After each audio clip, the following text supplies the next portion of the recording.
DO గారికి government అధికారులందరికీ ఇక్కడ కార్పొరేటర్ ఉన్నారు మా యాదన్న.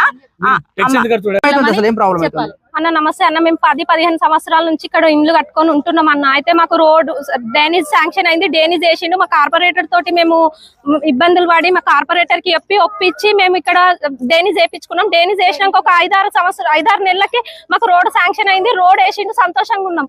కంకర వేసిండు. రేపు మాకు రోడ్డు పడే టైంకి కంప్లైంట్ ఇచ్చి బండ నరసింహ అనే వ్యక్తి మా కాలనీలోనే ఉంటాడు, వేరే కాలనీ కాదు అయినది, మా కాలనీలోనే ఉండి మాకే కంప్లైంట్ ఇచ్చిండంట. ఇది గవర్నమెంట్ ల్యాండ్, ఇది గవర్నమెంట్ ల్యాండ్ సిసి రోడ్లు ఎలా పర్మిషన్ ఇస్తుండ్రు అని మాకు ఆపేసిండ్రు.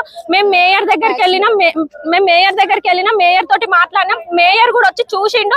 మా రోడ్ వేస్తా అని మా ప్రాబ్లమ్స్ అని విన్నాడు. ఇని రోడ్ వేస్తా అని చెప్పిండు. చెప్పినాక సరే వేసరేమో అని మేము ఊరుకున్నాం. మళ్ళీ ఈ రోజు తిరిగి మాకు ఉన్న కంకర మెటీరియల్ అంతా తీసుకెళ్లి వేరే